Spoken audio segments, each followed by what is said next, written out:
महाराष्ट्र के यवतमाल जिले के बोरी अरब गांव में एक हिंदू विधवा महिला और उसकी 3 बेटियों का जीवन पूरी तरह से एक जिहादी षड्यंत्र का शिकार हो गया। इस मामले में जिहादी दानिश शेख ने एक हिंदू परिवार की 2 बेटियों को लव जिहाद के चक्कर में फंसाने का षड्यंत्र रचा।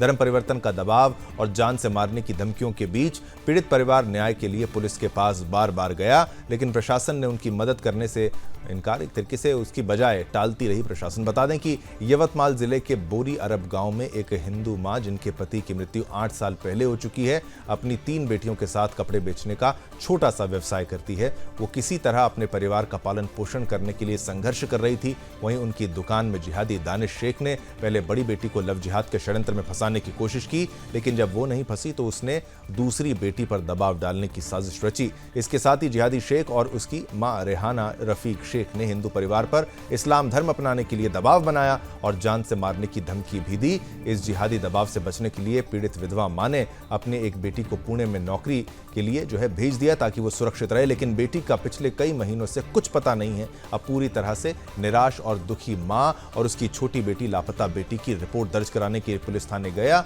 तो उन्होंने कोई सहायता नहीं की। इस असंवेदनशीलता के खिलाफ पीड़ित परिवार ने मुख्यमंत्री देवेंद्र फडणवीस से मिलने का प्रयास किया, लेकिन पुलिस ने उन्हें मुख्यमंत्री से मिलने से भी रोका। जब पीड़ित परिवार को कहीं से भी न्याय नहीं मिला तब परिवार यवतमाल से छत्रपति संभाजी नगर पहुंचा और सुदर्शन न्यूज से संपर्क किया। परिवार ने सुदर्शन न्यूज को सारे सबूत दिए और मामले में मदद की अपील की है। इस पर एक प्रतिक्रिया भी वो प्रतिक्रिया जो बाइट के माध्यम से पहले आपको वो सुनाते हैं, वो जरा गौर से सुनिएगा। हाँ, क्या बोलना है आपका इस प्रकरण की? हमें मालूम नहीं है हमारी लड़की जिंदी है या मर गई है। दानिश शेख ने और इसके मम्मी ने क्या किया है क्या नहीं किया है और बता भी नहीं रहे पुलिस वाले क्या तुम्हारी लड़की है क्या नहीं है। बोलते हैं क्या नहीं तुम्हारी लड़की 20 साल की हो गई और लड़का भी नाबालिग नहीं है, उसके मर्जी से होंगी। अरे होंगी तो होंगी, मगर हमारी लड़की जिंदी है या मर गई है तो बताओ हमारे को, लाके हमारे सामने तो खड़ा करो हमारे लड़की को। और वो तो नहीं करते हैं कुछ भी पुलिस वाले, मगर हमारी उसकी मम्मी अफवाह उड़ाती है बोरी में क्या इसकी मम्मी ने हमारे को बेच डाली।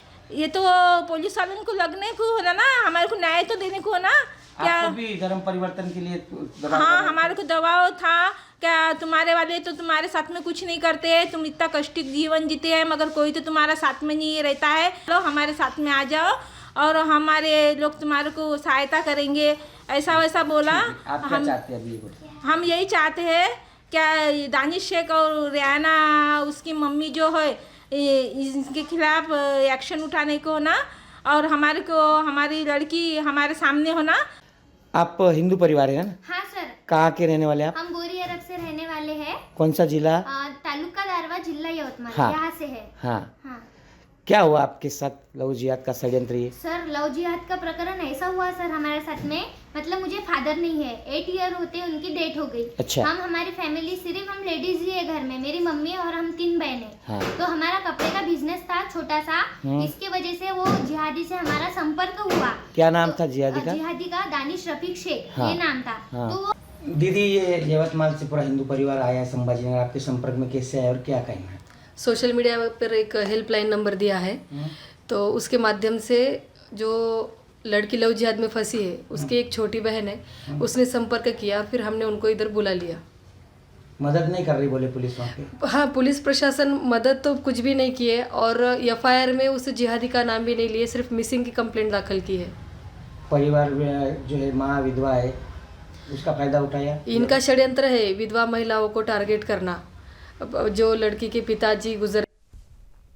चलिए, इसी पर और जानकारी देने के लिए हमारे साथ बाबूलाल राठौर जी जुड़ चुके हैं। बाबूलाल, इस पूरे घटनाक्रम को अगर विस्तार से आगे की बात बताएंगे, अब इस पर अपडेट क्या है और क्या विधवा महिलाओं को खास तौर पर इसी तरीके से एक प्लान के तरीके से जो आप कह रहे हैं कि टारगेट किया जाता है, ये जो प्रतिक्रिया के माध्यम से हमें पता लगा, थोड़ा सा विस्तार से समझाइए दर्शकों को।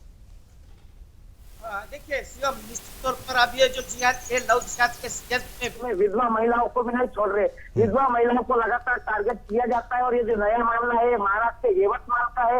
ये जो विधवा मां है, इसका पति नहीं होने की वजह से सिर्फ 3 बेटियां है, बच्चा भी घर में नहीं है और इसी का फायदा लेकर जिहादी दानिश शेख इस महिला की कपड़े की दुकान में जाकर कपड़े का व्यवसाय के बहाने वहां पहुंचता था और पहले बड़ी लड़की को लव जिहाद के षड्यंत्र में फंसाने की साजिश की, लेकिन वो नहीं फंसी तो उससे छोटी वाली लड़की को फंसाना चाहता था। इससे बचने के लिए परिवार ने पटना भेज दिया, लेकिन इस जिहादी ने पीछा वहां पर भी नहीं छोड़ा और पिछले 4 से 5 महीने से ये जो महिला की लड़की है दूसरी वाली, ये मिसिंग है, इसका कोई अता पता नहीं है। संबंधित पुलिस थाने में पीड़ित परिवार जाता है FIR करने के लिए, लेकिन पुलिस कोई भी तरह की मदद नहीं करती है। जानकारी ये मिल रही है कि ये जो जिहादी है, इसकी जो माँ है, उसका शराब बेचने का अवैध धंधा है और पुलिस को हफ्ते के रूप में बड़ी रकम इसको मिलती है, ऐसा इस पीड़ित परिवार की तरफ से आरोप लगाया जा रहा है। इसके लिए पुलिस की मदद नहीं कर रही थी।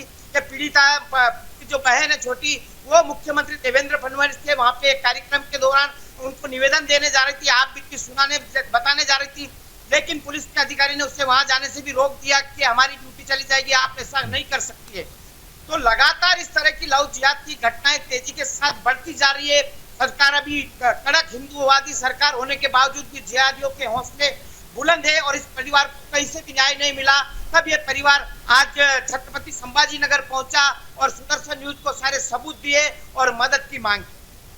बिल्कुल मदद की मांग की, लेकिन एक यही तो भरोसा है लोगों का कि सुदर्शन न्यूज़ के पास वो आते हैं, उनको पता है। बाबूलाल, ऐसे कई मामलों को आपने कवर किया है, यहाँ पर क्या प्रशासन की तरफ से भी जो कहा जाता है वो ढील एक तरीके से दी जाती है? पुलिस कार्य प्रणाली पर जिस तरीके से एक सवालिया निशान है, क्या पुलिस ऐसे मामलों को एंटरटेन करने में क्या समय लगाती है? वो कहते हैं कि भाई वो बालिग है, ये बालिग है, इस तरीके के जवाब क्या सही है इस पर? अब क्या पुलिस एक्शन लेने के मूड में नजर आ रही है? क्योंकि खबर हमने दिखाई। देखिए, निश्चित तौर पर अभी तक पुलिस किसी तरह की मदद इस परिवार की नहीं कर रही थी। इसके लिए परिवार जो है 300 किलोमीटर 350 किलोमीटर दूर संभाजी नगर पहुंचा है, सुदर्शन न्यूज को सब कुछ बताया है। तो निश्चित तौर पर हम उम्मीद करते हैं कि जहां पर भी इस तरह की घटनाएं होती है, पीड़ित परिवार सुदर्शन न्यूज से मिलता है और सुदर्शन पर खबर चलने के बाद तुरंत इसका असर भी दिखने को मिलता है। हमारी भी एक खबर अभी इस वक्त से चल रही है, पूरा देश इस खबर को देख रहा है और निश्चित तौर पर कुछ देर बाद इसकी जो YouTube लिंक आएगी वो संबंधित अधिकारियों तक भी पहुंचेगी, मुख्यमंत्री तक भी पहुंचेगी और निश्चित तौर पर इस परिवार को न्याय मिलेगा। क्योंकि ये जो पीड़ित परिवार पुलिस थाने में जा रहा है तो पुलिस की तरफ से इनको भगा दिया जा रहा है। जबरदस्ती SP को मिलने के बाद जब SP ने आदेश जारी किया तब भी जो FIR होती है उसमें जिहादी और उसके परिवार का नाम और निशान नहीं लिया जाता है बिल्कुल भी।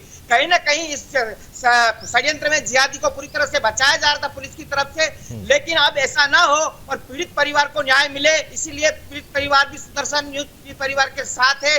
हमने इस परिवार को भरोसा दिलाया है कि आप चिंता मत करिए, आपको न्याय मिलेगा, FIR भी होगी और आपकी जो बहन है उसको जिहादी ने कहाँ छुपाया है या जमीन में गाड़ दिया है उसको भी ढूंढ के लाएंगे। बिल्कुल बाबूलाल, और ऐसे मामले जिस क्षेत्र विशेष से ये लोग आते हैं उस क्षेत्र विशेष में क्या ऐसे मामले बहुत तूल पकड़ते हुए नजर आ रहे हैं? इतने साल से आप रिपोर्टिंग जो कर रहे हैं तो ऐसे मामलों को आपने देखा होगा, क्या ट्रेंड है महाराष्ट्र के कौन से क्षेत्रों में इस तरीके के मामले ज्यादा आते हैं, ताकि दर्शक इस मामले को भी अच्छे से समझ पाए?